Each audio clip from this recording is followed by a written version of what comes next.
শরীফার যে মেয়েটা আমি ওকে বিয়ে করব, ওর বাচ্চা সহ আমি বিয়ে করব।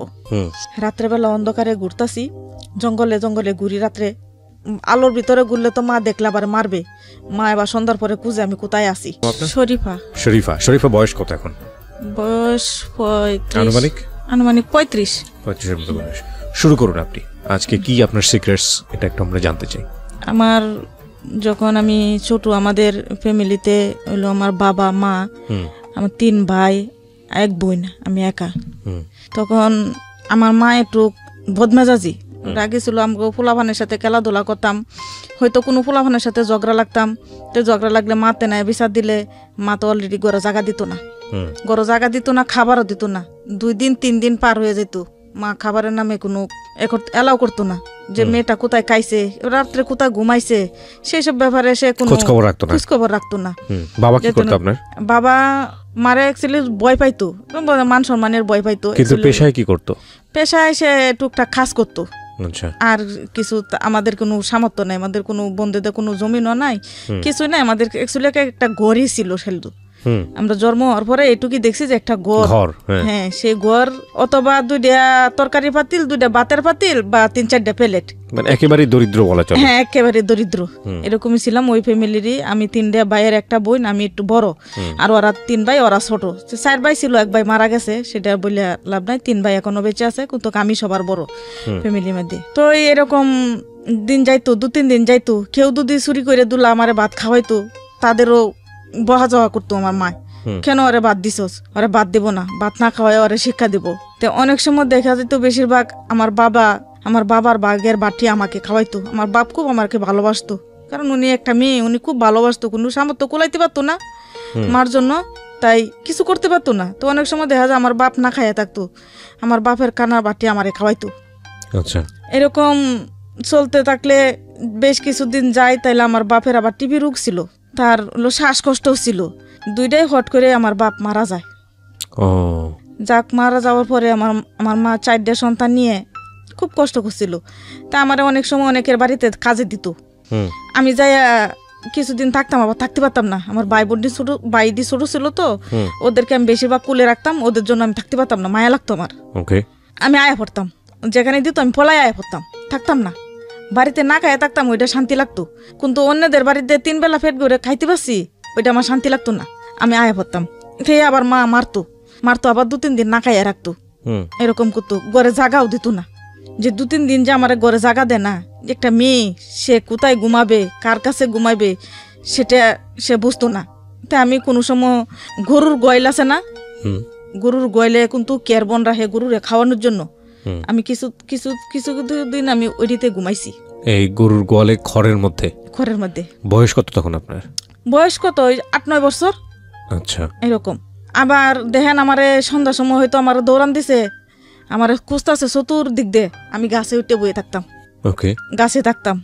তখন 2-3 দিন এমনও দিন গেছে আমি 2-3 দিন খাই নাই, আমি আমের গাছের পাতাও সাবাই খাইছি।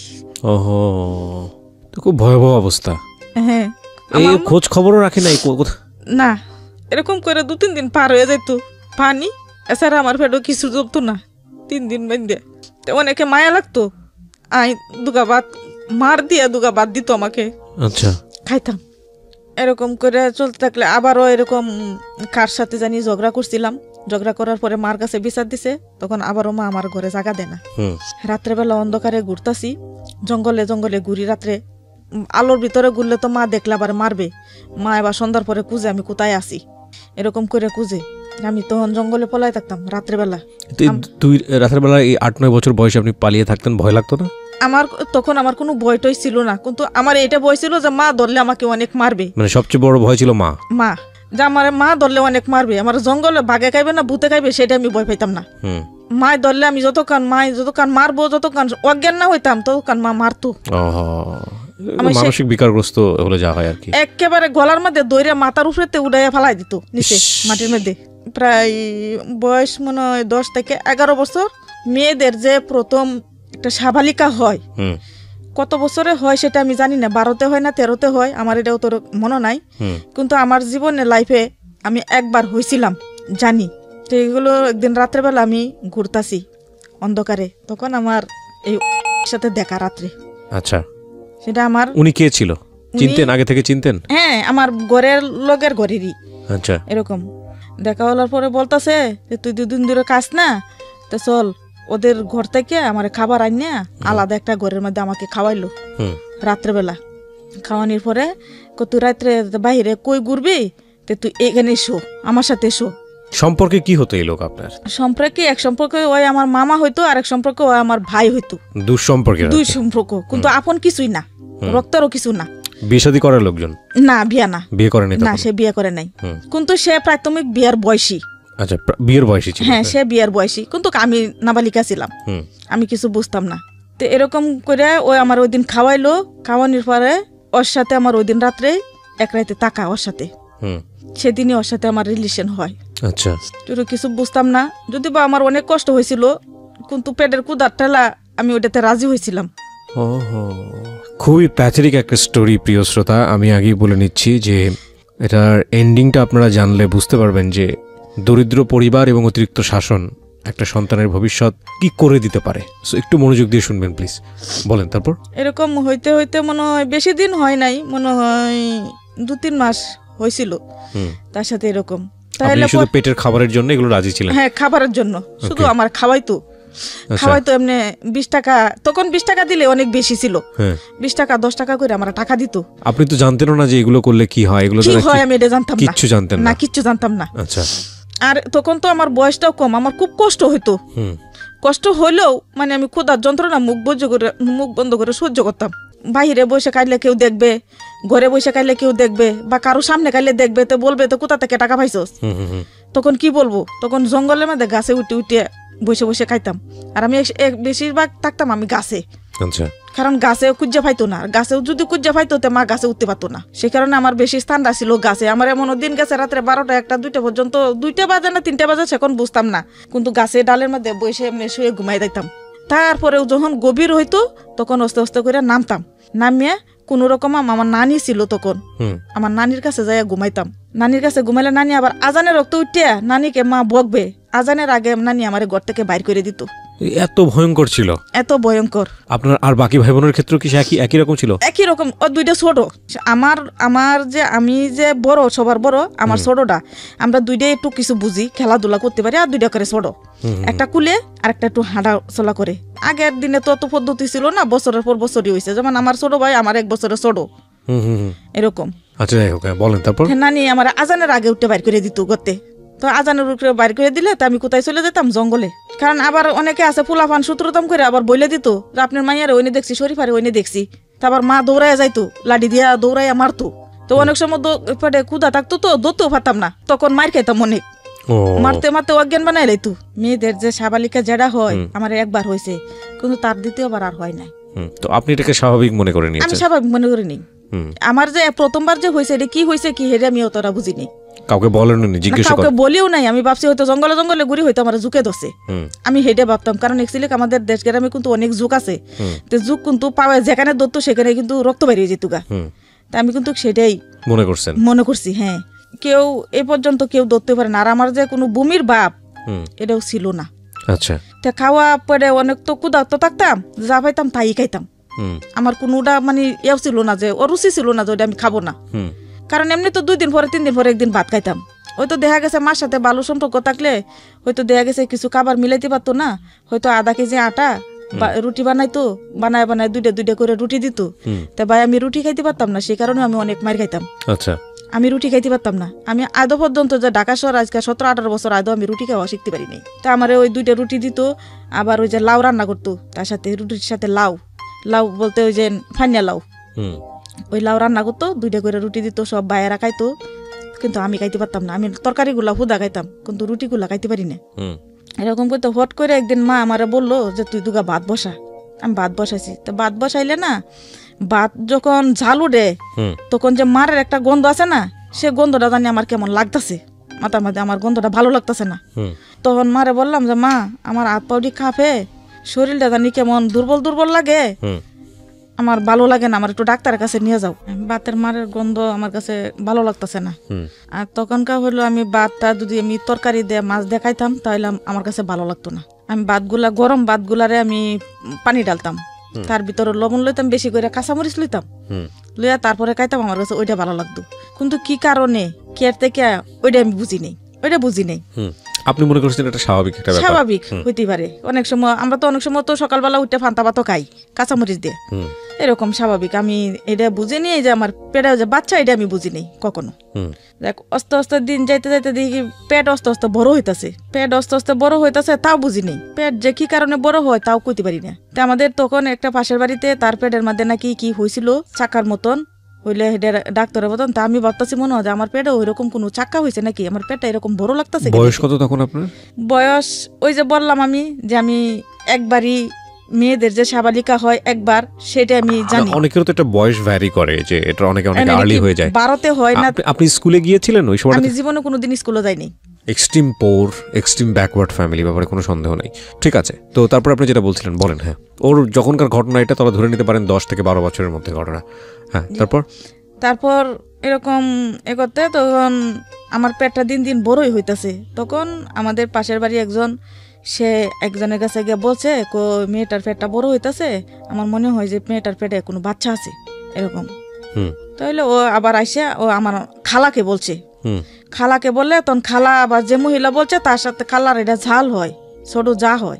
তো উনির সাথে গিয়ে আবার উনি ঝগড়া করতেছে যে তুই এই সমস্ত কথা কেন গিয়ে মানুষের বাইরে বাইরে আলোচনা করস, কেন বলস মেয়েটা তো বিয়ে হয় নাই, কেন এই কথা বলতো, তোর বলার দরকার থাকলে তুই চিট মেরে আমার কাছে বলতি। কে বলেছে এটা?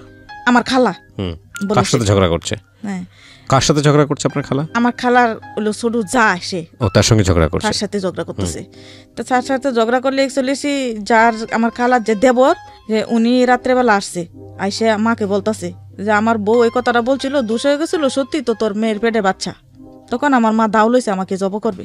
যখন দাও লইছে জব করবে, তখন আমি দৌড় মারিয়া ঘরের পিছন থেকে গিয়ে আমি দৌড় দিয়ে, আমি যে প্রেগনেন্ট আমি কিন্তু সেটা বুঝিনি, আমি কিন্তু দৌড় দেখে গাছে উঠে গেছি গে জঙ্গলে, ঘরের পিছন দিয়ে যায় আমগো দেশে কিন্তু ঘরের পিছনে কিন্তু জঙ্গল।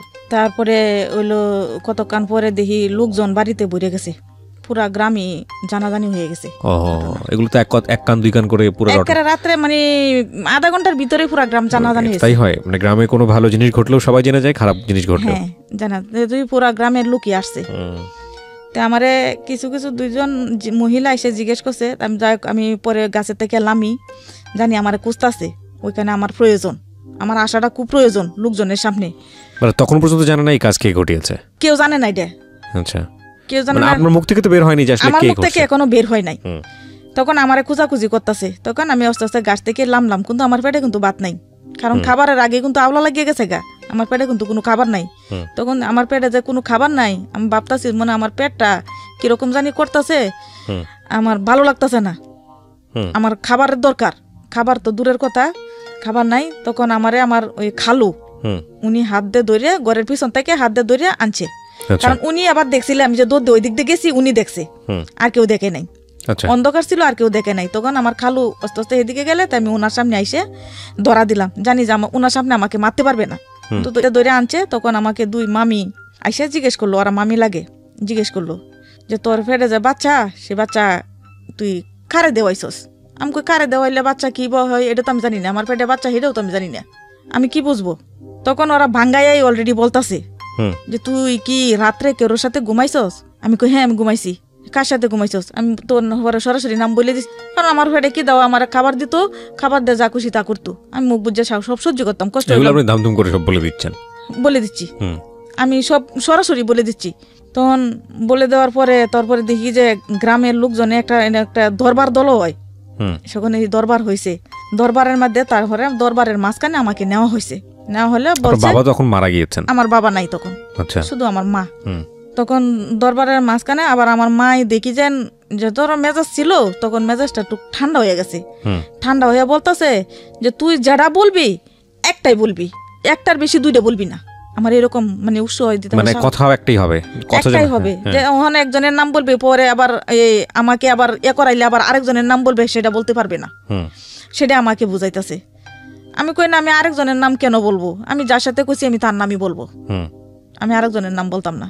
তখন আমাকে ওই এই গ্রামের লোকজন মুরব্বী যা ছিল সব দল হয়েছে, এক বয়সের পোলাপানও দল হয়েছে, মুরব্বীরাও দল হয়েছে, যা একটা কুঘটনা রাখলে যা মানুষ জমা হয়, ঘরে হাঁটে না বাহিরে, এরকম বসছে। তখন আমাকে জিজ্ঞেস করলো যে কি তোর এই বাচ্চার বাবা কি সেটা আমি কেমনে কমু, বাচ্চার বাবা কি যে সেটা আমি তো বুঝতাম না। তারপরে একজনে আমার মুরব্বী নানা হয়, সে এখনো আছে বেঁচে, সে জিজ্ঞাইতেছে যে তোর পেটে যে সন্তান, সে সন্তানের মা তুই, কিন্তু তারও তো একটা বাবা আছে, সে বাবাটা কে, নামটা বল। আমি অলরেডি বলে ফেললাম। জিজ্ঞেস করলো দরবারের মাধ্যমে যে বাচ্চা তো তোর, ও তো বলতেছে তোর বাচ্চা, কোনাই বাচ্চা আমার না, অস্বীকার গেল, ডাইরেক্ট অস্বীকার গেল। অস্বীকার যাওয়ার পরে যা কয়েকদিন রাত্রে ঘুমাইলাম, পরের দিন সকালবেলা উঠে আমার মা, আমরা কিন্তু মামার বাড়িতে থাকতাম, যে এখানে আমার ঘটনাটা সেটা কিন্তু আমার মামার বাড়ি। সালিশের কি রেজাল্ট দাঁড়ালো, কি হলো সালিশের হলো সালিশ এ পর্যন্ত এটা গ্রামের লোকজনে এটা কোনো সমাধান করতে পারলো না, গ্রামের লোকজনে কোনো সমাধান করে নাই। এখন যা করার আমরা করতে হইব। তো আমার অ্যাকচুয়ালি তো বাবা নাই, ভাই 3টে ছোট। তখন মা পরের দিন সকালে উঠে আমার চাচাগোর কাছে গেছে, যা বললো যে এরকম ঘটনা হয়েছে, এখন এটা কি করবা। তখন আমার চাচারা ওইখান থেকে আমার নিয়ে গেল। দেখেন, আমি মায়ের প্রতি সম্মান রেখেই বলছি যে অতিরিক্ত আসলে কোনো কিছুই ভালো না। আজকে যদি হ্যাঁ ওর মধ্যে হয়তো বেয়াদবি অনেক কিছু ছিল, সন্তান, কিন্তু সন্তান তো আমাদেরই, এবং সেই সন্তানকে যদি আপনি এইভাবে শাসনটা না করতেন তাহলে কিন্তু এইরকম ঘটনা ঘটে না। সন্তান ভয়ে রাতের পর রাত গাছের উপর উঠে আছে, গাছের উপর বাড়িতে থাকছে, লুকিয়ে থাকছে, নানির ওখানে থাকছে, এবং সেখানেও এত বেশি প্রেশার হচ্ছে যে আপনি চিন্তা করেন যে ফজরের নামাজ রাতের বেলা 2টার সময় ঢুকছে বাসাতে গাছ থেকে নেমে, এবং ফজরের নামাজের আজান দেওয়ার আগে আবার সেখান থেকে তাকে নানি বের করে দিচ্ছে, যা দেখলে আবার মারবে। তাহলে এই সন্তানের ভবিষ্যৎ কি, এবং এই যে এত বড় ভুল করবে না, বা এই আসলে ভুল যে করেছে তো বোঝেই নিয়ে কি করেছে। তাহলে অতিরিক্ত আসলে কোনো কিছুই ভালো না। এটা শাসন ছিল না, এটা মানসিক সমস্যা ছিল। যাই হোক, যেহেতু আপনার মা তো মাই, তারপরেও কোনো ভুল আসলে পুরো জীবনটাকে শেষ করে দেয়, বাবা মায়ের কোনো ভুল। তারপর কি হলো? তারপর আমাকে আমার চাচার বাড়িতে নেওয়া হলো পরে ওরা পরের দিনই নিয়ে আমাকে থানায় নিয়ে গেল। থানাতে আচ্ছা।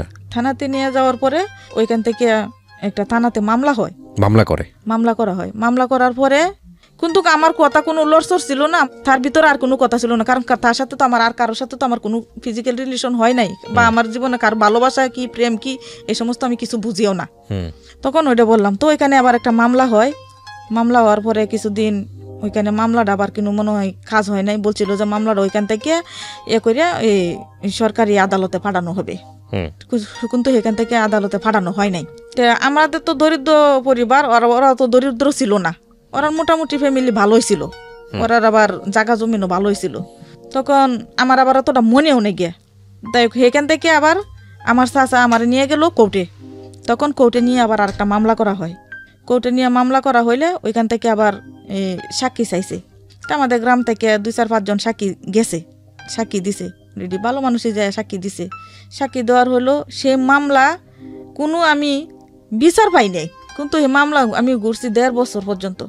এই মামলাতে অলরেডি আমার ছেলে হয়ে গেছে নর্মালে, যাতে ছেলে হওয়া ছিল, সিজারের দরকার ছিল, সব ছেলেটা বলিষ্ঠ হয়েছিল, সেরকম কোনো খাওয়া খাদ্য পাই নাই।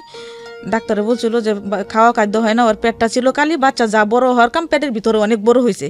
সেই বাচ্চাটা যখন আমার নর্মালে হয়, সেদিন বারটা ছিল মঙ্গলবার, পুরুষ মানুষ অথচ কেউ বাড়ির ছিল না। সেদিন আমাদের এলাকা বাজার ছিল, সবাই বাজারে গেছে গা, সপ্তাহে একদিন বাজারে গেছে গা। তখনই আমার মঙ্গলবারে আমার পেটে ব্যথা উঠে। আমার মামলা কিন্তু কোর্টে চলতেই আছে। মঙ্গলবারে আসরের আজানের লগে আমার পেটে ব্যথা উঠে। আপনার এই বাচ্চাটা যখন ধরা পড়ে তখন বাচ্চার বয়স কত ছিল? যখন ধরা পড়ে তখন মনে হয় বাচ্চা পেটে ছিল আমার 7 মাস। আহা, মানে এটা তো যদি আপনার অ্যাবর্শন করতে চায় তাও তো আর সম্ভব ছিল না। না, তখন 7 মাস। এরকম কি চেষ্টা করেছিল? না, চেষ্টাও করে নাই। না, এরকম কোনো চেষ্টা করে নাই, কারণ যেদিন ধরা পড়ছে সেদিন তো পুরা গ্রামের মানুষে জানাজানি হয়ে গেছে। তো সেদিন তো দরবার টরবার হয়ে গেছে, তখন তো চাইলেও কেউ নষ্ট করতে পারবে না, কারণ নষ্ট করলে তো বিপজ্জনক। কেন আমি যদি এটা আমার লোকেরা যদি নষ্ট করে লাই, তো ওদের নাম বলা হয়েছে, তো ওরা তো আমাদেরকে মার্ডার কেসের আসামি দিয়ে দিবে, আমার সন্তান নষ্ট করে লেছে। টোটালি যে তখন অস্বীকার গেছে সেটা আর তখন বলবে না। তখন সেটা বলবে না, যারা তো অস্বীকার গেছে সেটা বলবে না। তখন আমার তো বাচ্চা নিয়েই থাকতে হবে। তখন আস্তে আস্তে চিন্তা করেন, অবস্থা কি জটিল অবস্থা। হ্যাঁ, কোর্টে যখন মামলা চলতেছে, মামলা চলার অবস্থাকালেই আমি মনে তার 3 দিন আগে কোর্টের থেকে হাজিরা দিয়ে আইছি, সেটা ছিল মঙ্গলবার। আর আমি কোর্টের থেকে হাজিরা দিয়ে আইছি মনে করেন বারটা আমার মনে আছে একটু রবিবার হইতে পারে এরকম। তো রবিবারে আমি হাজিরা দিয়ে বাড়িতে আসি, সোমবার ডাকে মঙ্গলবারে আমার আসরে আজানের সাথে আসর আজানটার সাথে সাথে আমার পেট ব্যথা করতেছে। পেট যে ব্যথা করতেছে ওর যে বাচ্চা হওয়ার ব্যথা সেটা কিন্তু আমি বুঝি নেই। আমার অনেক সময় মুখটা কালো হয়ে যায়, অনেক সময় আমি কারোর সাথে কথা বলি না, চুপচাপ করে বই থাকি। তখন আমার এক চাচি জিজ্ঞেস করতেছে, কই শরীফা তোর কি কোনো খারাপ লাগতেছে, তোর কি পেটটা ব্যথা করে? আমি কই না, আমি তো ভাবছি যে বাচ্চা হইলো মনে হয় পুরা পেটই ব্যথা করে। আমার তো পুরা পেট ব্যথা করে না, তো এটা তো মনে হয় বাচ্চা হওয়ার বেদনা না। আমি এটা বলতাছি, তারা ওই কথা শুনে গেল গা, আসে নাই। তো আস্তে আস্তে আজানের আগে আগে দিয়ে না ব্যথা বাড়তাছে, বেশি করে বাড়তাছে। তখন আমি বলছি যে আমার মনে হয় আমার একটা ডিট পুড়ে দাও, আমি মনে হয় কি না কি খাইছি, আমার পেটটা তো ব্যথা করতেছে এরকম। তো হইলো আমার শাশি এবার বুঝে গেছে যে উনি তো এই দিন কাঁচাই গেছে। তখন যে কয় মাস আমি সেটাও কিন্তু বলতে পারতাম না, কি আমার দিন ফুরাইছে। আমি তখন 7 মাস বলছি, 7 মাসও কি না 6 মাস থাইলেও কিন্তু কেউ নিশ্চিত বলতে পারে না। আমি যে বলছি আমার কথার ডিপের উপরে কিন্তু ওরা ইয়ে করতেছে, কিন্তু ওরাও জানে না যে আসলে আমার কয় মাস, আসলে এই সময় কি আমার পেটটা ব্যথা করতেছে কি কারণে বা কি, এটা ধরতে পারতেছে না। তা আমার আবার কিছু কিছু আমার আবার জিজ্ঞেস করে, তো তোমার কি কোনো ব্লাড ভাঙে? আমি কই না, আমার তো কোনো ব্লাড ভাঙে না, শুধু পেটটাই ব্যথা করতেছে। এরকমই করতে করতে মাগরিমের তখন আমার এক শাশি গিয়া ডায়াবেটি আনছে। আমার যে ওই যে ব্যথাটা, সে ব্যথাটা আমি সহ্য করতে পারতাম না। ডায়াবেটি মানে হচ্ছে হাসপাতালে নেয় নাই না, নর্মালি বাড়িতে। ওরে সর্বনাশ!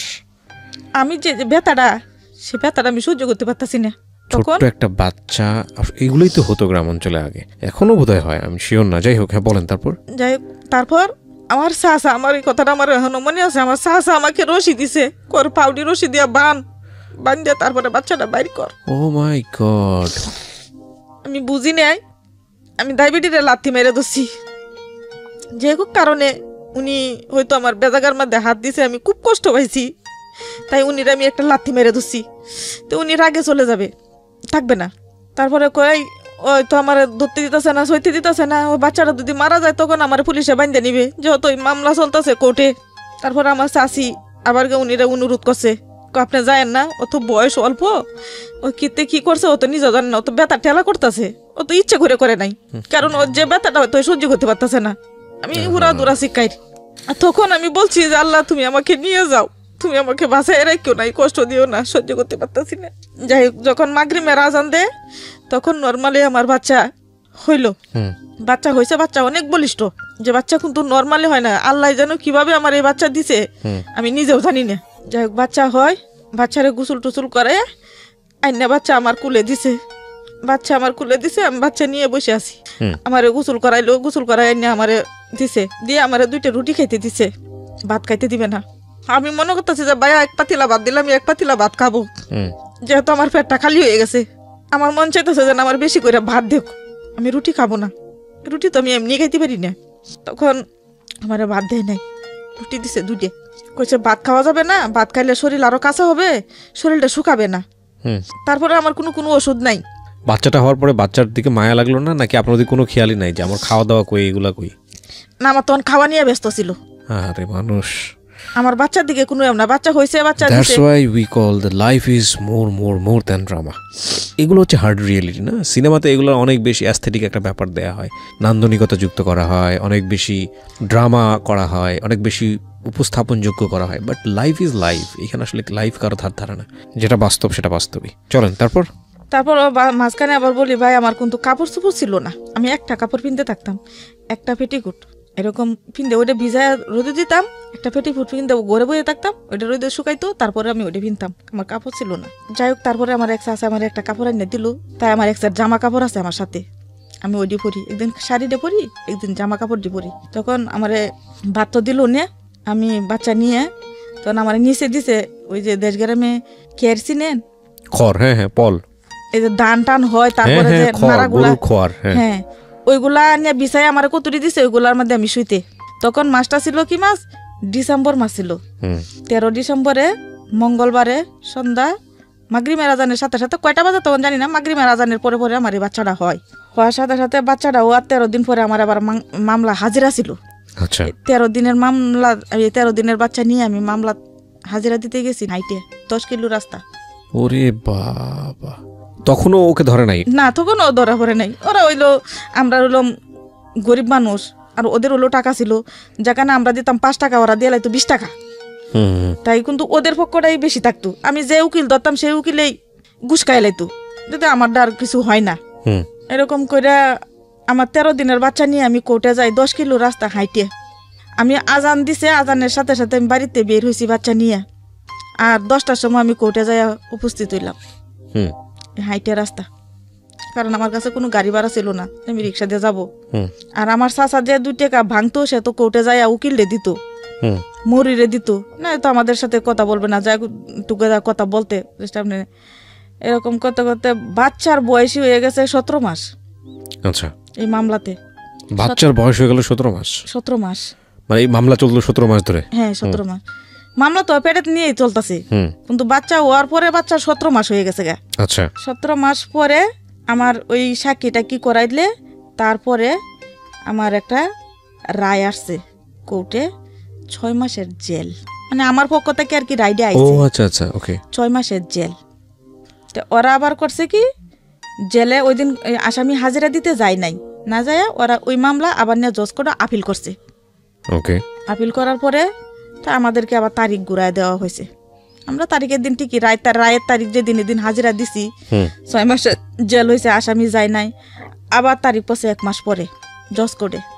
জজ কোর্টে গিয়ে ঘুরলাম মনে হয় 1 বছর। আচ্ছা, তাও কোনো বিচার পাই নাই। পরে বিরক্ত হয়ে গেছে গা, আমার চাচারা আমার নিয়ে ধরতে ধরতে বিরক্ত হয়ে গেছে গা। পরে দেখা যায় তখন আমি আবার গ্রামে কি করি, আমার এই বাচ্চা নিয়ে নিয়ে একটু কাজ করি গ্রামের বাড়িতে। ওকে, একটু কাজ করি, কাজ করে আমার পেটটা আমি নিজে চালাইতে পারি। লোকজন তখন খেপাতো না? লোকজন তখন বাজে কথা বলতো না, কু কথা বলতো না? না, এটা কেউ বলতো না, কারণ আমার বয়স ছোট ছিল।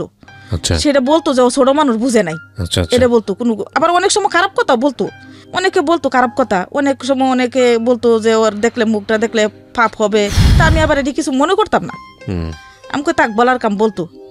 আমার তখন কিন্তু এই বাচ্চা যে 13 দিনের নিয়ে আমি এতে গেছি, কষ্ট করে হাইটে গেছি, আমার সেদিন থেকে আমি বাচ্চার অনুভবটা বুঝতে পারছি, যেটা আমার সন্তান।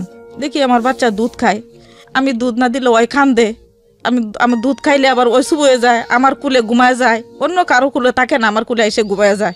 তখন আমি বাচ্চার ভালোবাসাটা বুঝতে শুরু করলাম আর কি, বাদে এটাই করলাম যে যা কিছু হয় হোক, আমি এই বাচ্চা ওর জন্যই তো আমার এত কষ্ট, ওকে ছাড়বো না, ওকে রাখবো। তখন আমি গ্রামের বাড়িতে কাজ করি, সবাই আমার কাজ কাম করায়, আমারে দেয়, কারো মরিচ বেটে দিই, কারো হয়তো দান বাঙ্গাইলে চাউল জেরে দিই, আমার দুলা চাউল দে, ওইটা আমি রান্না করে আলাদা খাই। আমি আমার চাচার সাথে আর খাই না, কারণ চাচিরা বিরক্ত হয়ে গেছে গা, অনেকে অনেক ভালো চোখে দেখে না, খারাপ দেখে, অনেক সময় খারাপ কথা বলে চাচিরা, সে আর কত সহ্য করবে আর একটা মেয়ের জন্য। তখন আমি নিজে নিজে কাজ করে খাই, বা আস্তে আস্তে নিজে নিজে মামলাটা চালানি শুরু করি, যে মামলার যে খরচটা সেটা আমি নিজেই চালানি শুরু করি। আপনার চাওয়া কি ছিল? মানে ও আপনাকে বিয়ে করুক এরকম কিছু নাকি? আমি চাইছিলাম যে ও আমারে বিয়ে করুক, বিয়ে যদি না করুক বাচ্চারা স্বীকৃতি দেখ, বাচ্চারা স্বীকৃতি দেখ, স্বীকৃতি দেখ, আমি সেটা চাইছিলাম। কিন্তু সেটা শেষ পর্যন্ত আমি পারি নাই, কারণ পারি নাই আমার আর্থিক অবস্থার অভাবের কারণে, আর আমার লোক না থাকার কারণে। তখন আমি একদম অসহায় হয়ে গেছিলাম, একা। তখন গ্রামের বাড়িতে আস্তে আস্তে কাজ করি, চলি, মামলাও চলতেছে। এরকম করতে করতে এক পর্যায়ে দেখা যায় আমারও বিরক্ত লেগে গেছে গা, আমি আর পারতাছি না পারার পরে হট করে একদিন আমার চাচা আমার সঙ্গে যাবে না, নেত্রকোনা কোর্টে যাবে না। বিরক্ত হয়েছে, কি কারণে ছিল, আমি কাজ করে 2 মণ ধান পাইছিলাম, সেদিন মাসটা ছিল মে মাস, বাংলাতে বলে জ্যৈষ্ঠ মাস। আমি 2 মণ ধান পাইছিলাম, তা আমার চাচা বলছিল সে ধানটি বিক্রি করে টাকাটা দিতে, টাকাটা নিয়ে উনি যাবে। আমি কই না, আমি এই টাকা দিব না, আমার কাছে 500 টাকা আছে, ওই টাকা নিয়ে যাব। আমি ধানটি যদি আমি করে দিই, 2 দিন পরে যে বন্যা আসবে, গড়তে বাইরেতে পারবো না, তখন আমি এই বাচ্চাটা নিয়ে কি খাবো, তে ধানগুলা থাকুক না। এই ধানটি বিক্রি করলাম না দেখে আমার চাচার আগে আর গেল না আমার লগে, না গেলে আমি মনের জিদ্দে আমি বাইরেছি যে ওইটা আজকে আমি জেলে ঢুকবো, না এরকে আমি ওকে জেলে ঢুকাবো। বাচ্চা নিয়ে আমি আগের দিন গেছি গে, আমি আগের দিন যাইতাম গা, কারণ দিনে দিনে হাইটে যায় কোর্ট ধরতে পারতাম না, কোর্ট বয়ে যেত তাড়াতাড়ি, হাইটে যায় কুলাইতে পারতাম না, বাচ্চা কুলে নিয়ে হাইটে 10 কিলো রাস্তা হাইটে যাওয়া মুখের কথা না। আগের দিন যাইতাম গা, মামলা যখন পরের দিন আমি আগের দিন যাইতাম গা। আগের দিন আমি যার বাড়িতে যাইতাম, আমি আমার খাওয়ার চাউল নিয়ে যাইতাম, যে অভাবের দিন কে বিরক্ত করবে, আমার জন্য কষ্ট করবে, আমি আমার চাউলগুলা নিয়ে যেতাম, 2 পর চাউল নিয়ে যেতাম, যে 1 পর চাউল রাইতে খাবো, 1 পর চাউল সকালে খাবো, এরকম করে নিয়ে আগের দিন যাইতাম, যাই আগে আমার এক ফুহুর বাড়িতে থাকতাম, পরের দিন খাইতে এন থেকে আমি আবার হাইটে কোর্টে যাইতাম। তো এবার আমার চাচা গেল না, জজ কোর্টে গেলাম। তারপরে আমি গিয়ে আমার উকিল রে বললাম যে এতদিন ধরে আমার মামলাটা করতেছেন, আজ পর্যন্ত আমার একটু রায় বিচার পাওয়াই দিলেন না, আমি কোর্টে আসলে খালি আমার কাছে টাকা চান, আমি আপনার আজকে টাকা দিব না, কিসের টাকা দিব? জজ কোর্টে কিন্তু বাদই যায় না, শুধু আসামি যায় উঠে। তো তো এই দিন আমি কি করছি, পুলিশটা ধাক্কা দিয়ে ফেলাইয়া আমি নিজে গিয়ে বাচ্চা লয়ে উঠে গেছি কোর্টে। আমি গেছি গেলে তারপরে আমি আমার উকিল জজ কোর্টের ভিতরে যাই বলছি যে দেখেন আপনি জজের কাছে কিছু বলেন যে আমি বাচ্চাটা নিয়ে অনেকদিন ঘুরতাছি, আপনি একটু বলেন। তখন জজ জানি ইংলিশে কি বললো আমি বুঝি নাই। ইংলিশে বলছে আমি আসামির পাশ দিয়ে দাঁড়াইছিলাম, তখন আমার বাচ্চাটা আমার কুল থেকে ওর বাবার কুলে যাওয়ার জন্য একটু অস্থির করছিল, কারণ ওর কাঠগড়ার ভিতরে আমি কাঠগড়ার বাহিরে যাওয়ার জন্য, ওর কুলে যাওয়ার জন্য খুব ছটফট করছিল। ওকে শার্টের কালারে পর্যন্ত ধরছে, একটুকু বাচ্চাটার দিকে তাকায়ও দেখলো না। তো ওইটা আবার জজে দেখছে, জজে দেখে ওই দিনই ওরে আটকায় লাইছে। আটকালো? হ্যাঁ, ওরে আটকায় ওরে পুলিশে ধরে নিয়ে গেছে। নিয়ে যাওয়ার পরে আমি বাড়িতে এসে গেলাম। বাড়িতে আসার পরে আমার চাচা আবার জিজ্ঞেস করতেছে আমার এক ভাইয়েরে, কয় শরীফ আইসে রে কোর্ট থেকে? কয় হ্যাঁ আস। তখন আমার জিজ্ঞেস করলো যে কোর্টে। আমি কই তুমি তো গেলাই না, আমি আজকে ওরে জেলে ভরে তুই আইছি। যা তুমি 3 বছর ধরে পারো নাই, কিন্তু আজকে আমি বাড়িতে জিদ করে বলে গেছি যে ওইটা আমি জেলে যাবো, নাইলে আজকে ওরে জেলে ফাটাবো, দুইটার একটা করবো। তা আমি দুইটার একটা করে তুই আইছি, কারণ বাকিটা কি হয়, কবে তারিখ হয়, এটা তুমি কে জানিয়ে আসো গা। তখন আমার চাচা খুব আমাকে সাহসী মনে করলো। তখন সারা গ্রাম বলতেছে যে 3 বছর ধরে ঘুরলাম, আসলে আমি পারলাম না, আজকে ওর রাগের মাথায় গিয়া আমি ওর সাথে গেলাম না, আজকে রাগে গিয়ে ও ঠিকই বইরে তুই আয় বসে। আমার চাচা আমার খুব সাহসী মনে করতেছে আমারে। কিন্তু আমি যে কিভাবে কি করলাম, আমার যে সাহসটা কোথা থেকে আসে সেটাও আমি জানি নাই। আমি তো পুলিশ দেখলে ভয় পাইতাম, দূরে যেতাম গা। আর এদিন আমি পুলিশটা ধাক্কা দিয়ে ভিতরে চলে গেলাম। তার মানে আমি জজেরও ভয় পাইতেছি না, আমি জজের কাছে যাওয়ার জন্য প্রস্তুত এরকম। যাই হোক, তারপরে জেলে নেওয়া পরে মনে হয় যে 2-3 মাস ছিল, আজতে 3 মাসের মতন ছিল। 3 মাসের পরে বের হয়েছে। তখন 3 মাস থাকার পরে অ্যাকচুয়ালি হরা আস্তে আস্তে আপুসের পর্যায়ে আইছে আসামির দলেরা। আর বড় ভাই আসছে, আইসা বলতেছে আপুস করে যাব।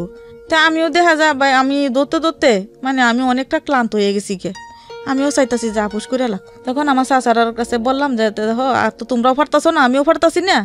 তা আমার চাচারা আমি বলি নাই একটা কথা, আমার চাচারা ফসল কিছু লুবে, ভাবছিল ওইখান থেকে লাখানি টাকা নিবে, সে টাকা দিয়া ওরা একটা কিছু করবে। ওরা একটু লুবে টাইপে আসছিল, লুবে চাইছিল, আমারও সাহায্য করছে, ওরা লুবটা ছিল বেশি, তো হেডে আর হয় নাই। তখন আমি কইলাম যে ঠিক আছে, আমি মামলা আপুস করে এলাম, আমি আর চালাইতে পারতাছি না। আর তখন আমার অতটা জ্ঞান হয় নাই যে বাচ্চাটা পরবর্তীতে খারে বাবা ডাকবে, কে বাবা হবে সেটা আমার মাথায় ছিল না। যদি থাকতো তাইলে কিন্তু আমি এটা করতাম না, আমি চালাই যাইতাম না। আমারও একলা, আমার লগে কোনো হেল্প করার মতন মানুষ ছিল না। আমিও অসহায়, একা একা চলতে হইতো, একা একা খাইতে হইতো, বাচ্চাটারে খাওয়াইতে হইতো, আমি আর পারছি না। তখন আমি ঠিক আছে, আমি আপুস হয়ে যাব। তখন ভাইয়া 10,000 টাকার মধ্যে আপুস হয়, 10,000 টাকার ভিতরে। সেই 10,000 টাকাও কিন্তু আমি চোখে দিই নি। জীবনের কত অপচয়। কোর্টে গেলাম, আমি ছবি তুললাম, আসামি ছবি তুললো, দুইজনে ছবি তুললে ওইটার নাকি ডিপুজ বলা হয়। কিন্তু আমার তো বিয়েই হয় না, তো ডিপুজটা কিসের সেটা আমি আজও বুঝিনি, আজও বুঝিও না, বুঝতেও চেষ্টাও করিনি। আমার তো বিয়েই হয় না, তো আমার ডিপুজ কিসের? ডিপুজ তো আমি এখন বুঝি, আগে তো ডিপুজ কি বুঝতাম না। কিন্তু আমার ছবি তুলছে, ছবি তুললে আমাকে আর আসামিকে ওই এতে নেওয়া হয়েছে, এক ম্যাজিস্ট্রেটের বাসায় নেওয়া হয়েছে। ওইখানে যাইয়া আমার ম্যাজিস্ট্রেটের তার বাসায় যাওয়া হয়েছে। সে কালো করে একটা লোক ছিল, তার চান্দিতে চুল ছিল না ম্যাজিস্ট্রেট। ওইখানে যাইয়া সই করলাম, ওইও সই করলো, আমিও সই করলাম। ওদের কাগজটা আমাদের কাছে দিছে আর আমাদের কাগজটা ওদের কাছে নিছে। সেখানে মামলা শেষ, আর কোনো ঝামেলা নাই, আমি মুক্ত। তখন আমি বাচ্চা নিয়ে হ্যাঁ বললাম। এর ভিতরে মামলাটা শেষ হওয়ার সাথে সাথে আমার মা কার সাথে ডাকা যাবে। আমার 2টা ভাই ছিল ছোট ছোট, 3টা একটা হেয়ার কামাই করে সে খাইতে পারে, আর 2টা যে একদম ছোট ছিল। এই 2টা বাইরে 1 মন দান দিয়া আমার কাছে রেখে আমার মা ঢাকা আইছে, 1 বছরের ভিতরে কোনো খোঁজ খবর নেই। তখন তো আমি একটা বাচ্চা নিয়ে খাইতাম, তখন আমার 2টা ভাইরে কাম করে খাওয়াইতে হইতো। অনেক সময় দেখা যাইতো কি আমি চাউল বিক্রি করে দিতাম, চাউল বেশি টাকা বিক্রি করে দিয়ে কম দামের খুদ কিনতাম, খুদের ভাত খাইতাম। তখন 4 জন একটা পুরুষ মানুষের নিয়ে চলতে পারে না। 34 মাস হয়তো আমি দেখা যায় 5 কেজি আলু কিনতাম, আলু কিনে আলু সিদ্ধ করে রাত্রে খাইয়া থাকতাম, তো সকালেও আলু খাইতাম, খাইয়া এরকম যাইতাম। এমনও দিন গেছে যে 1 সপ্তাহের ভিতরে মনে আমরা ভাতের লাগাল পাইনি, ভাত দেখিও নেই। যাই ওইখানে আমার ওই বাইগরে লইয়া 1 বছর থাকলাম।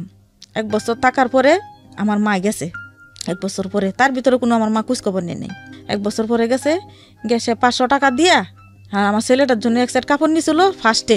এই যে জীবনে প্রথম আমার ছেলেটার জন্য 1 সেট কাপড় নিছিল, আর আমার জন্য একটা কাপড় নিছিল। নিয়ে 500 টাকা দিয়ে তো এসে আবার চলে আইছে। তুই বুঝে না যে 500 টাকা দিয়ে আমার মেয়ে কয়দিন চলবে? যে 1 বছর পরে ঢাকা শহর থেকে কামাই করছে, সে মা যায় আমার 500 টাকা দিছে। মা 500 টাকা দিয়ে আমি কি করবো? 500 টাকাতে তো আমি যদি ভালো মাছ তরকারি কিনলেও তো আমার 1 সপ্তাহ 15 দিন যাইবো। তারপরে বাকি দিন আমি কিভাবে চলবো? তুমি তো ঢাকা যাইতেছ, কোনো টেলিফোন নাই, কোনো ইয়াও নাই, তখন সিটির যুগ ছিল, কোনো টেলিফোন কোনো মোবাইল এরকম কোনো ছিল না। তা আমি কিভাবে চলবো এই দুইটা নিয়ে? অনেক অভাব যায়, অনেক কষ্ট করি, ওরাও কষ্ট করে আমিও কষ্ট করি, এরকম করি। রোজা আসতো তখন আমার এক ভাইয়ের একজনে নিয়ে যাইতো রোজার মাস খাওয়াবে, আরেক ভাইয়ের আরেকজনে নিয়ে যেত আরেকজন 1 মাস খাওয়াবে, রোজার মাস খাওয়াবে, এরকম। ওরা এতিম, অনেকে আছে দেশ গ্রামে এতিম খাওয়ায়, এরকম করে 1 মাস করে খাওয়াইতো। আবার মাঝে মাঝে অনেকে দেখা যেত মিলাট টিলাট পড়াইলে আমার ভাই করে খাওয়াইতো, ওরা এতিম খাওয়াইতো, এরকম করতো। আবার বাড়িতেও যদি কেউ একটু ভালো মুরুক টুরুক রান্না করছে তো আমার ভাই কেড়ে খাওয়াইতো, সাথে আমার ছেলেরাও খাওয়াইতো, এরকম করতো। আমার জীবন আমি তো তখন বুঝি নাই যে আমার বাবা, আমি ওই কথাটা আমি বলতে ভুলে গেছি। আমার জীবনে যে আমরা কোনোদিন ঈদে কোনোদিন আমরা জামা কাপড় পরি নেই নতুন, সেটা আমাদের ভাগ্য হইতো না। আমার একটা ঈদে মনে আছে, আর কোনো ঈদে মনে নাই। একটা ঈদে মনে ছিল সবার ঘরে মাংস পোলাও রান্না করা হয়েছে, আর আমাদের ঘরে রান্না করা হয়েছে ডিম। সেদিন আমরা একটা ডিম খাইতে দিছে। সেদিন মনে করি যে আমরা অনেক খুশি একটা ডিম খাইয়া, কারণ একটা ডিম 3 জনে 4 জনে ভাগ করে খাইতাম, আর ওই ঈদের দিন আমরা একটা ডিম খাইছি, সেটি আমি অনেক খুশি। সেই ডিমটা আমার এখনও মনে আছে যে ওই ঈদের দিন আমি একটা ডিম খাইছিলাম। তারপরে আমার মা আবার চলে আইছে, চলে যাওয়ার পরে আমিও কইতেছি আমি আর থাকবো না, আমিও ঢাকা চলে যাব। তখন আমিও ডিসাইড করলাম আমার চাচার কাছে, আমার 2টা ভাই, না আমার একটা বাইরে অলরেডি আমি এক জায়গায় কাজে লাগাই দিছি মাঝজাডারে। আমি যাক পেটে বাতে, ওর পেটটা তো চলতে পারবো, তো এক জায়গায় ওরে কাজে নিয়ে গেছে গা পেটে বাতে, ওইখানে টুকটাক কাজ করবে আর ওর পেটটা চলবে। আমি যাক, এবার ছোটো বাইডা রয়েছে, তো ছোটো বাইডারে আমার এক চাচার কাছে আমি রাইকে এলাম, রাইকে যে নেও। তা আমার মা আবার যে বাসায় থাকতো সেই বাসার একটা টেলিফোন নাম্বার আর ঠিকানাটা দিয়েছিল আমারে। এই ঠিকানা দিয়ে আমি ঢাকা আয় পড়লাম আমার ছেলেকে নিয়ে।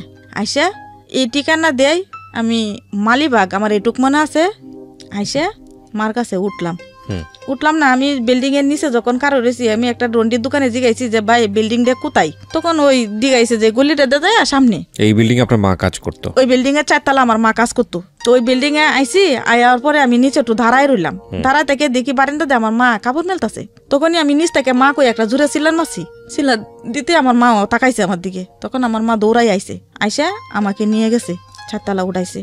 উঠায় নিয়ে যাওয়ার পরে আমার বাচ্চারা বমি টমি করে কাপড় চোপড় সব নষ্ট করে লাইছিল, কারণ ও কোনোদিন তো বাসে উঠে নাই, ও ফার্স্টে উঠছিল বাসে টাকা আসার জন্য। বমি টমি করে সব মারেছে, তো আমার মা সব এটি দইছে। দোয়ার পরে তখন বুঝতে পারছি আমি সারাদিন আমার কোনো খাওয়া ছিল না, আমার কাছে কোনো টাকা ছিল না। আমি যেটুকু খাইলাম এনে অনেকদিন আমি অনেকগুলা ভাত খাইছি।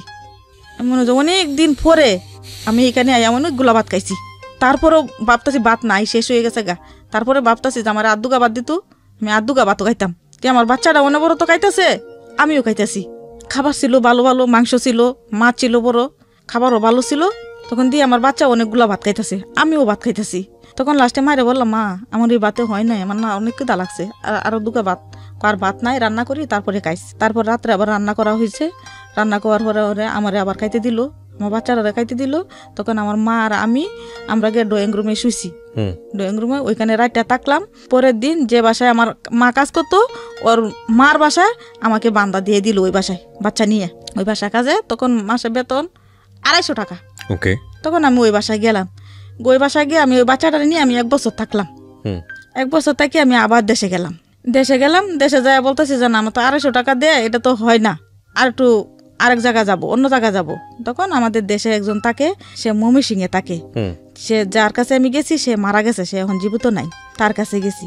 সে আমাকে নিয়ে গেল এফডিসির গেট, কারণ বাজারে এনে এফডিসির গেটে ওইখানে ওর বোন থাকে।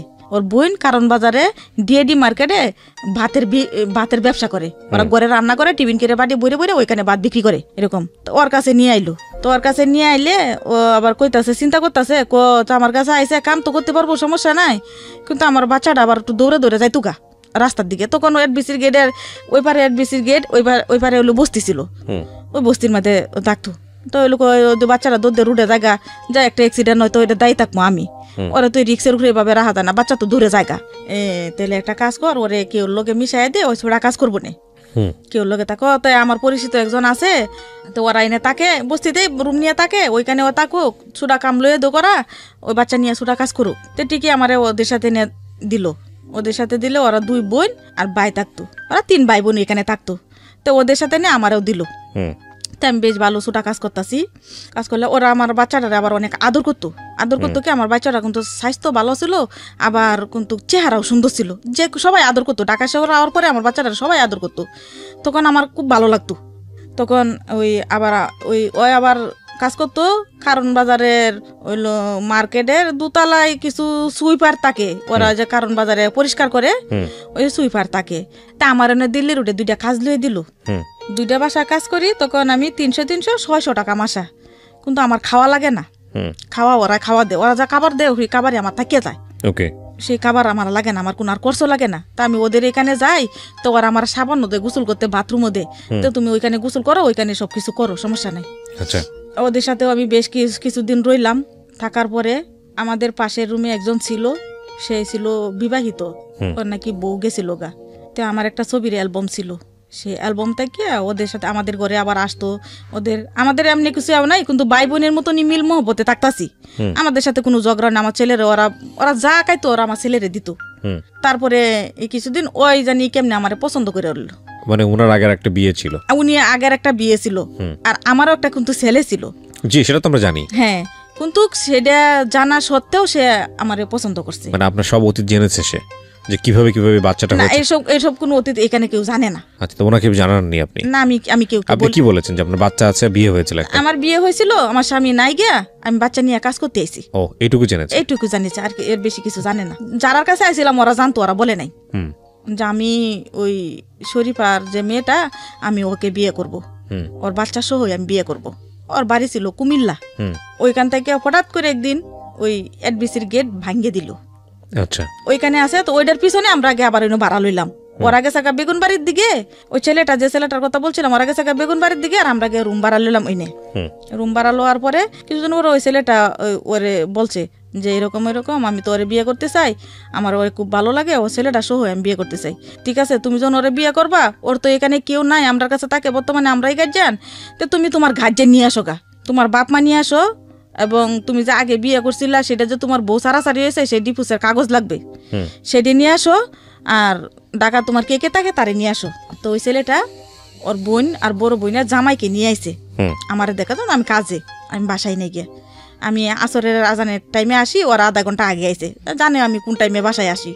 ওর ভিতরে ওর যে বাইছিল সানাসুর বিক্রি করতো কারণ বাজার আড়তে, ওই কইতাছে মেয়েটা আমরা করে তাহে তুমি বিয়ে করে লয়ে যাবা, ওরে আমি বিয়ে করবো, তুমি বিয়ে করতে পারবা না।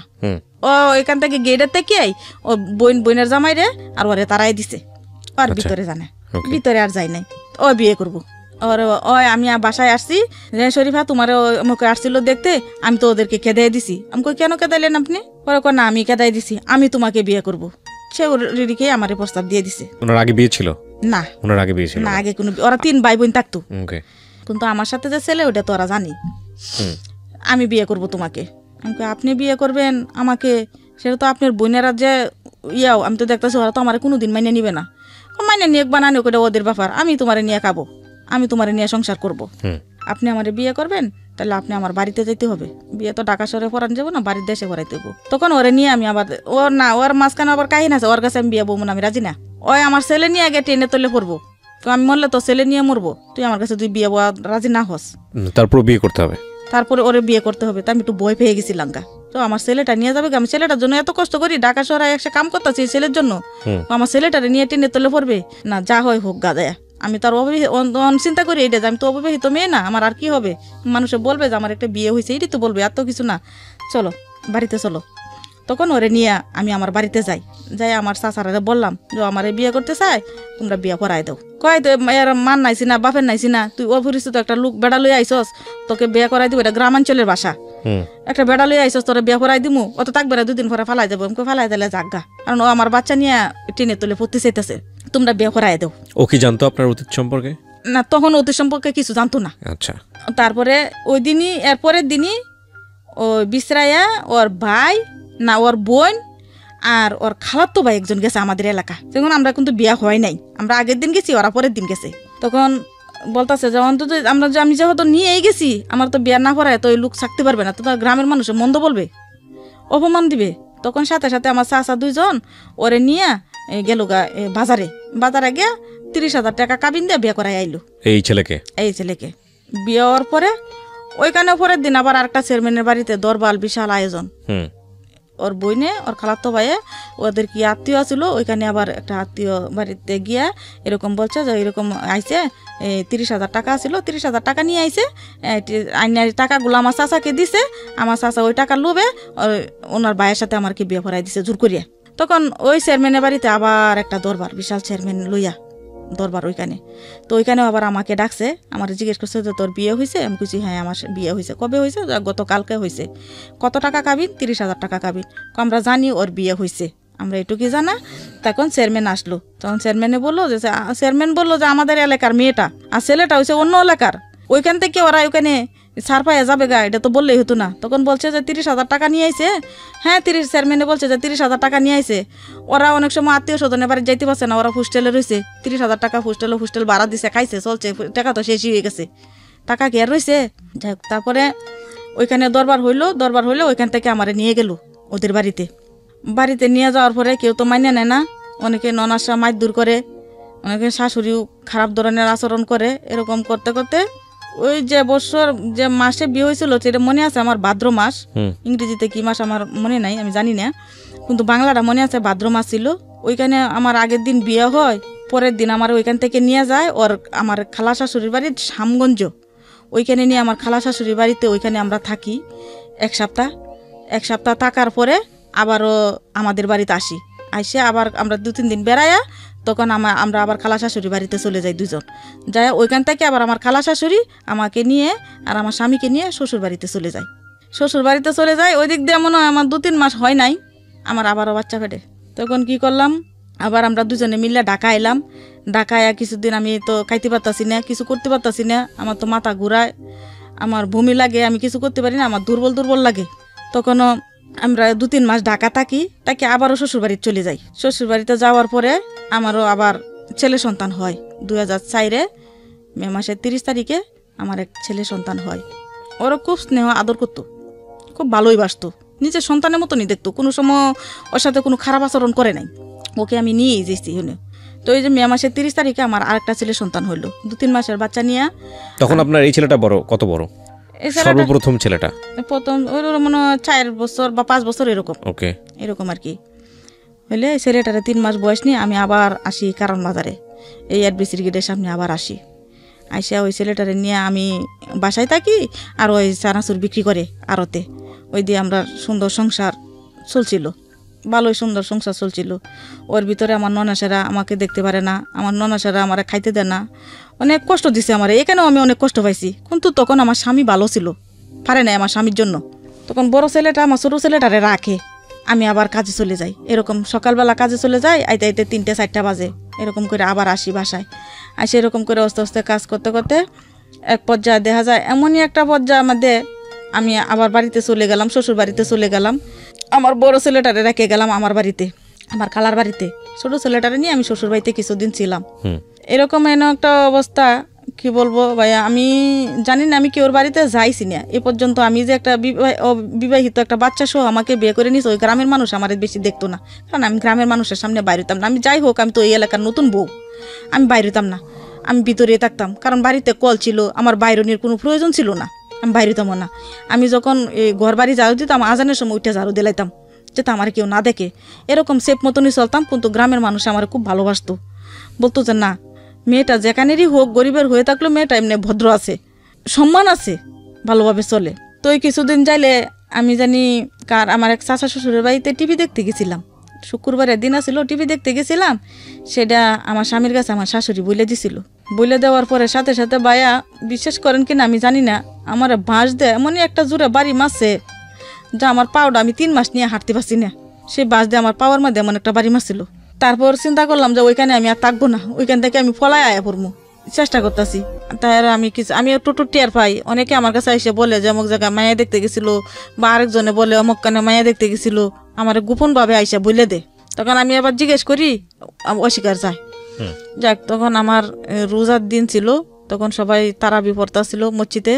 আমি আমার ছেলেকে কুলে নিয়ে আমি রাতে বাঙ্গা পাও নিয়ে বাইরে গেলাম, যে আমি ওইখানে আর থাকবো না, আমি চলে যাবো। যে মানুষটা তো এত কিছু করে আমাকে বিয়ে করলো, সে মানুষটা এখন আমাকে বললে আবার আরেকজনকে বিয়ে করতে চাইতেছে, তো আমি চলে যাবো, এখানে আর থাকবো না। এমন এই রাস্তা দিয়ে গেছি, জঙ্গল দিয়া, এই ফেক কাদা পায়রিয়া। কোথায় যাচ্ছিলেন? আমি আমার বাবার বাড়িতে চলে যাব। মানে বিশাল, আমি কোনো রাস্তাতে যাই না, রাস্তাতে গেলে তো আমাকে ধরবে, রাস্তাতে তো লোকজন আনিগুনি করবে, তাই আমি জঙ্গল দিয়ে বেরিয়ে গেছি। কারণ আমার তো ছোট থেকে বই, আমার জঙ্গলের কোনো বই ছিল না, তখন আমি জঙ্গল দিয়ে বের হইয়া ওই পানি, গলা পানি ভাঙ্গিয়া আমি গিয়া একটা রাস্তায় গিয়ে উঠলাম, মেন রাস্তা। মেন রাস্তায় আমি যখন উঠি তখনই মাইপে অ্যালাউন্স করতেছে যে বুড় রাত্রে রান্না করা হবে, খাওয়া হবে। বুড় রাত্রের জন্য ডাকতেছে, গ্রামের বাড়িতে মাইপে অ্যালাউন্স করে 2টার দিকে, কারণ সবাই রান্না বান্না করে। তখন আমি ওইখানে উঠলাম, ওই রাস্তার মধ্যে মসজিদের পাশে গেলাম, গেট দাঁড়াইলাম, চাঁদনি রাইতা ছিল। তখন একটা লোক, মনে হয় সে কি টয়লেট করতে আসছে নাকি প্রস্রাব করতে আসে, আমি অতটা জানি নাই। সে আমারে খাড়া হারাইছে, দাঁড় করেছে, আপনি কোথা থেকে আসছেন? আমি আমার গ্রাম থেকে আসছি। আপনি কোথায় যাবেন? আমি আমার কানে যাবো। এমনি কি হয়েছে? তখন আমার গায়ে অনেক মাইরেছি না, আর পাওয়ের মধ্যেও পাও ফুলে রয়েছে, হাঁটতে পারতাছি না। তখন উনি আমার বাড়িতে নিল, নিয়ে বললো যে উনিকে দুলা খাওয়াইয়া বিছানা দিয়ে উনি এনে ঘুমাক, সকালে উঠতে যাবে গা। তখন আমি ওইনে রাত্রে ঘুমাইলাম, ওইখানে ওরা বুড় রাতে রান্না করছে, খাইলাম, খাইয়া ওইখানে রাত্রে ঘুমাইলাম। ঘুমাই সকালবেলা উঠে আমার একটা রিক্সা দিল, ওই রিক্সাটা ধরে আমি আমার বাড়িতে চলে গেলাম, আমার খালা বাড়িতে গেলাম। ওইখানে গেলে 1 সপ্তাহ পর্যন্ত ওইখানে ছিলাম। 1 সপ্তাহ পরে আবার ওই যায় ওর ছেলেরে নিয়ে আসে, আমারে রেখে আসে, ছেলেরে নিয়ে আসে। কিছুদিন পরে শুনলাম যে সে আবার একটা বিয়ে করছে, আমার ডিপুত ছাড়া। মানে ওই যে আপনাকে বিয়ে করেছিল? হ্যাঁ। তখন আপনার এই ছেলেটা কোথায়? মানে যে ছেলেটার প্রথম যে ছেলেটা আপনার হয়েছিল উনি কোথায় তখন? ওরে আমার খালা বাড়িতে রাখছিলাম, ওইখানে থেকে বড় হচ্ছে? হ্যাঁ, ওইখানে থেকে ও বড় হইতাছে। আপনার যখন ডিভোর্সটা হলো তখন ওর বয়স কত? ডিভোর্সটা হয়েছে তো 2017-তে না কততে জানি হয়েছে। আচ্ছা, তো তখন তো পরিণত বয়স মোটামুটি। হ্যাঁ, এখন বয়স কত আপনার ছেলের? এখন তো 20 চলে। 2017, মানে 17-18 বছর বয়স তখন আপনার যখন ডিভোর্স হয়ে গেছে? হ্যাঁ, ডিভোর্সটা হয়েছে তো ইদানি, এই বেশি দিন হয় না। তো আপনার এই ছেলে আপনার এই গল্পটা জানলো কিভাবে? মানে ওর যে ঘটনাটা, ওর যে পৃথিবীতে আসার যে গল্পটা, এটাও জানলো কিভাবে? এটাও জানলো যে হয়তো একটা জন্ম নিবন্ধন কাগজ করতে গেলে হইতেছে না, আচ্ছা, একটা আইডি কার্ড করতে গেলে হইতেছে না। তো ওরে আমি আমার মুখ থেকে কিছু শুনি নাই, ওরা কেউ না কেউ বলে দিছে। তারপর ও আপনাকে জিজ্ঞেস করেছে? হ্যাঁ, জিজ্ঞেস করেছে। কি বলেছে? বলছে যে মা, আমি তো বাপের পরিচয় দিতে পারতাছি না, তুমি আমারে কেন জন্ম দিলা? তখন আমি আর কোনো উত্তর দিতে পারি না, কি উত্তর দিব তার সাথে? কি করে ছেলেটা এখন কাজ করে। পড়াশোনা করাতে পারেন নাই? না, পড়াশোনা করাইনি। এই যে আমি যা বললাম সবই সত্যি কথা বললাম, তার পিছনে আমার কতটুক ভুল ছিল? আপনার কোনো ভুল ছিল না? আমার কোনো ভুল ছিল না, তাও আমি মাইনে নিতেছি যে আমার ভুল ছিল। কিভাবে আপনার ভুল ছিল? আমি তো বুঝি না এই ঘটনাটা। আমি এখন বুঝতেছি যে মনে হয়তো আমার ভুলের খাতিরে হয়েছে, কিন্তু তখন এটা বুঝি না। আমি এখন বলতেছি আর কি, যেটা কি আমার ভুলের খাতিরে আমার এই কপালে এই দশা, যেখানে আমি ছেলেটার বাবার পরিচয় দিতে পারতাছি না। না, আপনার কোনো ভুল নাই তো। আমি এখানে আপনার কোনো ভুল দেখি না। আপনার যদি গল্পটা যদিও আপনার গল্পটা আমি পুরোটুকু এখানে কতটুকু উপস্থাপন করলাম আমার জানি না, দর্শকরা আসলে কতটুকু বুঝতে পারবে আপনাকে, কিন্তু যতটুকু আমি শুনেছি সেই জায়গাটা থেকে আমি বলতে পারি আপনি পুরোপুরি নির্দোষ, যদি আপনার কথা আমি সত্য বলে ধরে নেই। কারণটা হচ্ছে কি, দেখেন, আপনার অতিরিক্ত শাসন, আপনার মায়ের অতিরিক্ত শাসন আপনাকে ভয় করে করে ঘরের বাইরে রাখতো, সেই সুযোগটা এই লোকটা নিয়েছে। আপনার কথা যদি সত্য হয়ে থাকে, তাহলে আপনি বললেন এটা কি, যে আপনি এতই ক্ষুধার্ত থাকতেন যে আপনাকে ভাত দিয়ে এইসব কাজ করতো। হ্যাঁ। তো আপনি তখনও বুঝতেন না যে একটা ছেলে এবং একটা মেয়ের মধ্যে এই ধরনের সম্পর্কটা কি? না। এই সম্পর্কের ফলে যে এরকম একটা পেটে বাবু আসে, এটাও আপনি বুঝতেন না? না। আচ্ছা, তো একের পর এক যে ঘটনাগুলো ঘটে গেছে, এগুলো আপনার সব না বোঝার কারণে হয়েছে। আপনার মার উচিত ছিল যাতে করে আমার মেয়ে যতই শাসন করি না কেন এমন পর্যায়ে যাতে না যায় যে সে ঘরের বাইরে থাকে। দিনের পর দিন আপনি ঘরের বাইরে থাকতেছেন, গাছের আগায় উঠে থাকতেছেন, এটাই ধরে নিয়েছে নিয়ম। তাহলে আপনার সঙ্গে তো একটা দুর্ঘটনা ঘটতেই পারে। তারপরে দেখেন, এরকম একটা দুর্ঘটনা ঘটার পরে গিয়ে আপনি আপনার বাচ্চার অধিকার লড়াইয়ের জন্য যে ফাইটটা করছেন, আপনি তো রাষ্ট্রের কাছে গেছেন, আইনি অধিকার পাওয়ার জন্য তো গেছেন, আপনি পুলিশের কাছে গেছেন, আপনি কোর্টের কাছে গেছেন। মা হিসেবে আপনার যতটুকু করার দরকার আপনি করেছেন। এইটা আমি মনে করি প্রত্যন্ত অজপাড়াগায়ে বড় হয়ে এত দরিদ্র পরিবারে থেকে অনেক মেয়েই সেটা করে না। আপনি সেটা করেছেন। তবে এটা ঠিক যে এই যে 20 বছর এই ছেলেটা যে বড় হয়েছে, তাকে কতটুকু মাতৃস্নেহে বড় করতে পেরেছেন, সেই জায়গাটায় আপনি কোনো ভুল করেছেন কিনা, অপরাধ করেছেন কিনা সেটা আপনি জানেন ভালো। কারণ আপনি তাকে রেখে বিয়ে শাদী করে অন্য একটা সংসারে চলে যান। আপনার সন্তান আপনাকে কতটুকু পাইছে সারা জীবনে এই 20 বছরে? আমার সন্তান আমাকে পাইছে ভালো। আমি যতদিন ছিলাম আমি আমার সন্তানকে নিয়েই ছিলাম। মানে আপনি ওর খোঁজ খবর নিতে পেরেছেন, ওর যখন যা দরকার আপনি দিতে পেরেছি। ও যেখানেই থাকুক, ও যদি আমি দেশে ওরা কোনো একটা কাজে লাগাই রেখেছি, আমি ঢাকা শহর থাকছি, তারপরে ওরা ঢাকা শহর থেকে আমি যতটুকু পারি অতটুকু আমি দিছি। এখন আপনার বাচ্চা কয়টা? এখন 2টা। ওকে ভাই হিসেবে মানে? ভাই হিসাবে মানে, সম্মান করে, সম্মান করে।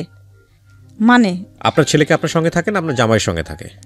ছেলেটা এত ডিভোর্স হওয়ার পরে আমার সাথে ছিল, এরপর ওর বাবার কাছে চলে গেছে। তারপর ওর বাবার কাছে চলে গেছে। এখন আপনি থাকেন কোথায়, কিভাবে থাকেন? পেশায় কিছু করি নাই, তবে একটা চাকরির জন্য আমি একটা প্রয়োজন, অনেকে বলছিলাম যে আমার একটা চাকরি তো, আমি একা একা বসে ঘরে থাকতে পারতাছি না। আপনার সন্তানের সঙ্গে থাকলে সমস্যা কোথায়? আপনার আগের ছেলেটার সঙ্গে থাকলে সমস্যা কোথায়?